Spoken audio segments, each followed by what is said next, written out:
und bei vielen anderen Gelegenheiten.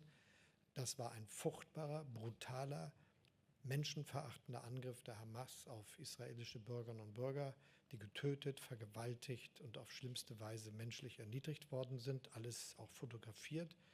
Und der Verantwortliche dafür war derjenige, über den jetzt diese Meldungen uns alle erreicht haben.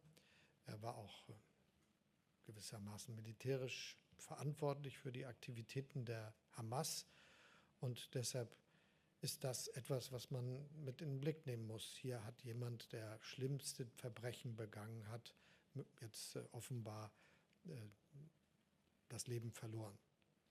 Und ich wiederhole, Israel hat das Recht, sich zu verteidigen gegen die Angriffe der Hamas und gegen die Hamas.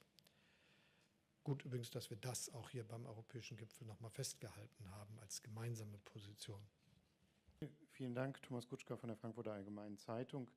Herr Bundeskanzler, eine Frage zum Thema Migration. Wenn wir die große Zahl derjenigen, die verletzt oder getötet worden sind, als Zivilbevölkerung, die nicht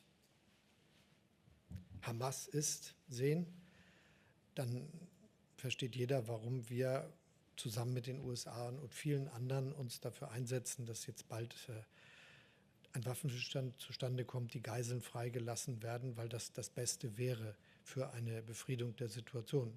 Sie wissen, dass es den Vorschlag gibt von Präsident Biden und anderen, wie ein solcher Waffenstillstand aussehen könnte, und den unterstützen wir voll und ganz. Und das war gestern richtig und ist heute noch richtiger.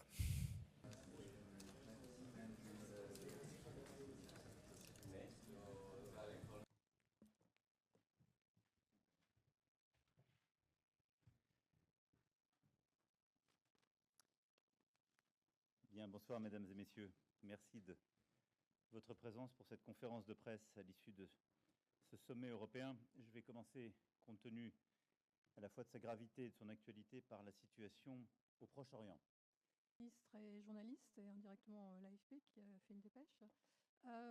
Est-ce que vous... Aujourd'hui est marqué par la mort de Yahya Sinwar. Et ce jour est un tournant, en même temps qu'un succès militaire pour Israël. Je pense, en le disant, aux familles du 7 octobre. Cette occasion doit être saisie pour que tous les otages puissent être libérés et pour que la guerre soit enfin arrêtée. Il faut en effet mettre fin aux opérations militaires. Désormais, après ce résultat, accepter le cessez-le-feu à Gaza et ouvrir enfin une perspective politique crédible pour les Israéliens comme pour les Palestiniens. Nous y travaillons avec tous nos partenaires, israéliens, arabes, américains.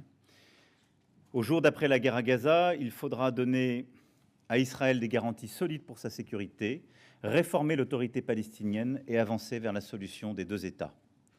Dans l'immédiat, il faut un cessez-le-feu à Gaza. Il faut urgemment multiplier les opérations humanitaires qui sont aujourd'hui à leur point le plus bas et avancer, en effet, pour que cessent aussi les violences perpétrées par les colons contre les Palestiniens en Cisjordanie.